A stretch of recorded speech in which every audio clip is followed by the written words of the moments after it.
Bonjour à toutes et à tous, aujourd'hui nous nous retrouvons pour une émission sur les artisans d'art à Laval. Nous accueillerons plusieurs invités au cours de l'émission, mais avant, jingle.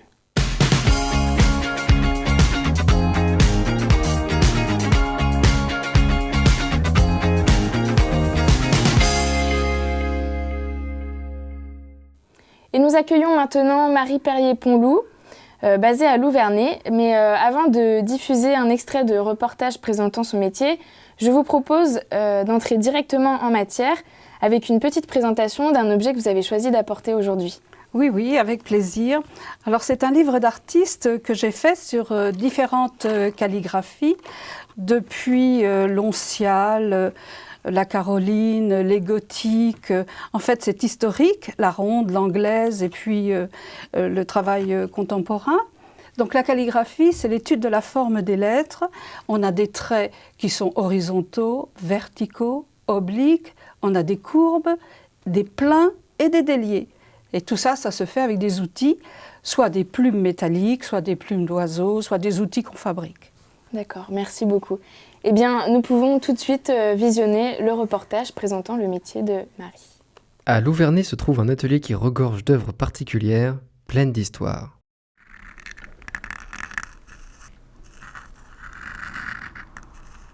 On appelle un calligraphiste celui qui pratique l'art de l'écriture. Et c'est Marie Perrier-Ponloup, passionnée d'enluminure et de calligraphie, que nous retrouvons dans son atelier.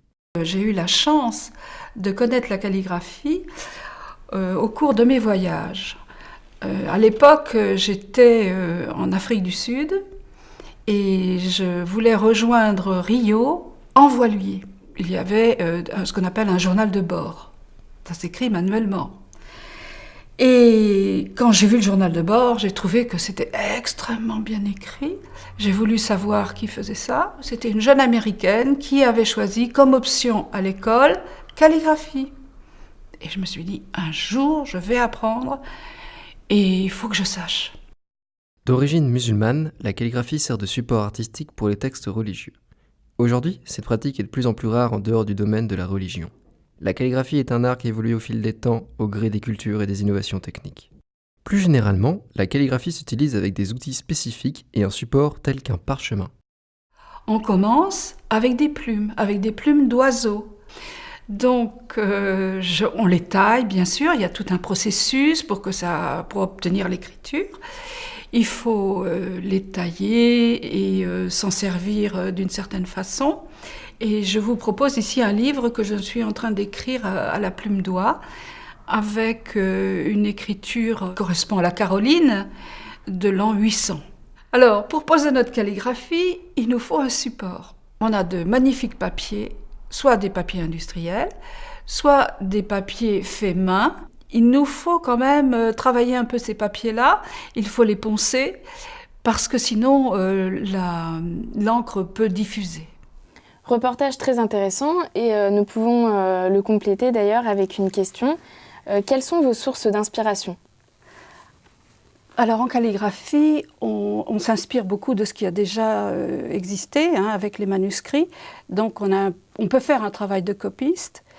Mais c'est vrai qu'à l'heure actuelle, il y a tout un travail contemporain de fait.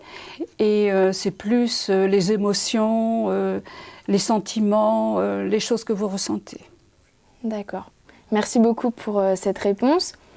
Nous accueillons maintenant André-Marie Bouvier. Vous êtes donc ébéniste à Laval. Nous allons visionner un extrait de reportage sur votre métier dans quelques minutes. Mais avant, pouvez-vous nous présenter l'objet que vous avez décidé d'apporter aujourd'hui ? J'ai apporté aujourd'hui une marqueterie, donc, qui est là une copie en fait d'un tiroir d'un bureau du 19e. Mais je tiens un petit peu plus particulièrement puisque c'est l'une des premières marqueteries que j'ai réalisées et qui a la spécificité de ne pas être finie en fait. On n'a pas de finition qui vient colmater les petites lacunes ou les petits manques qui sont réalisés par les vernis. D'accord. Merci pour cette présentation.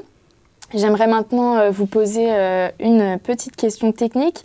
La menuiserie est un métier d'art qui consiste, comme vous le faites, à assembler des pièces de bois. Mais quelle est la différence entre la menuiserie et l'ébénisterie ? La différence, elle est historique en fait. Tout simplement parce que en menuiserie, on va assembler des pièces de bois par des assemblages tels que les tenons et mortaises, alors qu'en ébénisterie, les pièces de bois vont être assemblées par collage. Et donc, on aura deux techniques qui seront bien différentes, puisque dans l'ébénisterie, les pièces de bois elles seront bridées et ne pourront pas avoir des variations dimensionnelles, alors que en menuiserie, on aura des pièces de bois qui seront libres et qui pourront varier dimensionnellement. D'accord. Merci beaucoup. Eh bien, visionnons maintenant un extrait du reportage vous présentant vous et votre frère. C'est dans un atelier de 160 mètres carrés dans la rue du Britet à Laval que les frères Bouvier ont fait vivre pendant 51 ans le savoir-faire et la passion familiale. Ébénistes et marketeurs, les deux frères exercent des métiers d'histoire et d'artisanat vieux de plusieurs siècles. Le fait d'avoir l'atelier à côté de la maison, donc ça nous permettait pendant nos vacances de pouvoir venir passer du temps, de travailler le bois. Et donc, comme nos parents et nos grands-parents faisaient cette activité depuis déjà 3 générations, donc on a continué de faire perdurer l'activité.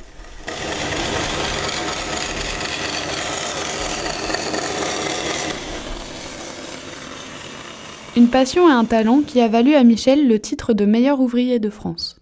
J'ai connu des meilleurs ouvriers de France les années précédentes, quoi. J'avais un ébéniste puis un peintre. Et je me suis inscrit, j'avais 24 ans, en 1977. Et normalement, on avait 2 ans pour faire le concours, c'était en 79. 1200 heures de travail pour ce titre. Plus qu'en France, leur savoir-faire ont permis aux frères Bouvier de voir leurs créations exposées à l'international, notamment aux États-Unis, à New York. Lorsque le Metropolitan Museum de New York a voulu monter une exposition sur la marqueterie, ils ont racheté un des chevalets qu'on avait fait, puisqu'on en avait fait 3 pour le Paul Getty, qui a été exposé donc, et qui appartient maintenant au Metropolitan Museum de New York.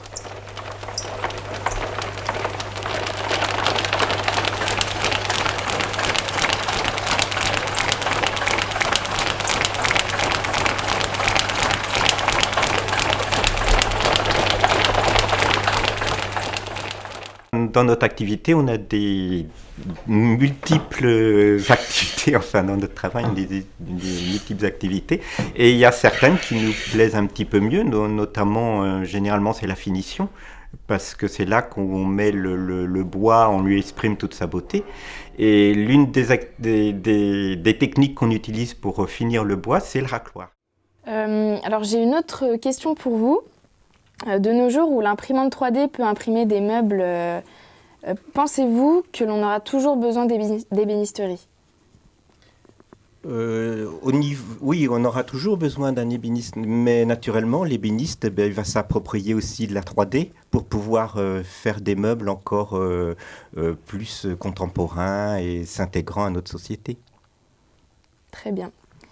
Je viens vers vous, Marie. De la même manière, il existe aujourd'hui de nombreux logiciels de traitement de texte. Chacun peut s'essayer à la calligraphie en utilisant des polices d'écriture numérique. La calligraphie est-il toujours un métier d'actualité ? Tout à fait, complètement. Il faut penser que les fontes dont vous disposez ont été créées par des calligraphes. Donc, ce sont des calligraphes qui ont travaillé, puis vendu leur police et leur fonte. D'accord. Merci à vous pour ces réponses très intéressantes. Nous allons bientôt accueillir Marilyn Brunet, d'Heureux-sur-Bois basée à Laval. Mais avant, regardons un extrait du reportage la présentant. Marilyn Brunet s'intéresse à la dorure sur bois depuis une vingtaine d'années. Elle est basée à Saint-Berthevin et restaure des objets anciens. Il y a eu une époque, vers les années 2000, où en fait on a redécouvert un peu l'intérêt de tout ce qui était objets anciens, patinés, etc. Dorer un objet, c'est souvent en fait lui redonner son identité propre. C'est-à-dire qu'un objet, si à l'origine il était doré, on a tout intérêt effectivement à le redorer. Là, ce serait franchement dommage d'y mettre une peinture ou d'utiliser une technique autre que la technique d'origine. Donc dans ce cas-là, on va faire ce qu'on appelle une dorure à la détrempe. avec des effets brunis, donc qui consistent à passer une pierre d'agate sur l'objet, qui le rend vraiment très très brillant. Donc en fait, il faut avant tout bien connaître l'objet pour adapter la restauration à la nature de l'objet. Marilyn Brunet a participé à de nombreux travaux. Les demandes sont très variées. Elles proviennent de différents types de commanditaires, particuliers, entreprises, commissions d'art sacré, clients à l'étranger, tout en restant dans son atelier en Mayenne. Elle a récemment travaillé sur la restauration de l'autel de l'église Saint-Vénérand à Laval. C'est une activité qui porte sur des objets qui ont quand même une certaine valeur. Donc on peut considérer qu'on aura toujours des demandes, ne serait-ce que par rapport aux musées qui ont évidemment des cadres nombreux. Donc je pense que c'est un métier qui a certainement encore un avenir intéressant. Et tant qu'on aimera tout ce qui brille et tout ce qui est ancien, la dorure sera là en fait pour valoriser tous ces objets. En France, on ne compte plus qu'une quarantaine d'artisans d'Evreux-sur-Bois, mais la pratique a encore un bel avenir. Bonjour Marilyn, vous êtes Bonjour. donc d'Evreux-sur-Bois, comme on a pu le voir dans le reportage. Est-ce que pour illustrer votre métier, vous pouvez nous présenter l'objet que vous avez choisi d'apporter aujourd'hui ? Alors, je suis venue avec ce qu'on appelle une pierre d'agate. En fait, c'est une pierre montée sur un manche en bois. C'est l'outil du doreur par excellence, c'est-à-dire que c'est celui qui va lui permettre de polir en fait la feuille d'or. C'est le travail qu'on fait en toute fin de dorure, enfin de travail de dorure, et qui donne alors vraiment un côté brillant et très métallique. D'accord, merci beaucoup. Je vous en prie. Dans l'extrait de reportage que nous venons de visionner, vous dites que l'intérêt des objets anciens est ce qui permet au métier d'être toujours d'actualité. Et donc, pourquoi avez-vous choisi de devenir d'Evreux-sur-Bois ? Alors, je dois dire que c'est un peu... j'ai choisi sans choisir. On est amené aussi à s'adapter un peu aux modes, aux tendances. Bon, j'ai toujours eu une attirance par ce qui était du domaine de la précision. Et puis, il y a une quinzaine d'années, en fait, effectivement, il y avait une forte demande dans ce domaine et j'ai pris goût, en fait, à ce métier. Et donc, voilà pourquoi je me suis engagée dans ce travail, quoi, cette profession. Je vais maintenant vous poser une question qui vous concerne tous les trois. Concrètement, est-ce que vous pensez que la technologie peut vous apporter quelque chose au quotidien dans votre métier ? Commençons par vous, André-Marie.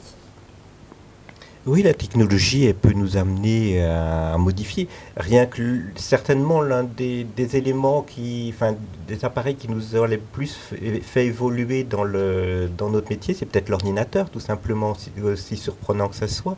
Mais ça nous a permis de simplifier notre travail dans les devis, dans les contacts clients et tout. Donc, parce qu'il n'y a pas que le fait de travailler à notre atelier aussi.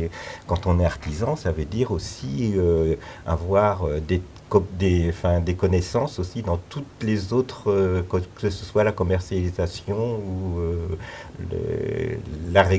suivre la réglementation aussi. Tout à fait. Est-ce que vous voulez ajouter quelque chose, Marie ? Mais je suis tout à fait d'accord, hein, bien sûr. On a besoin des ordinateurs aussi. Et vous, Marilyn ?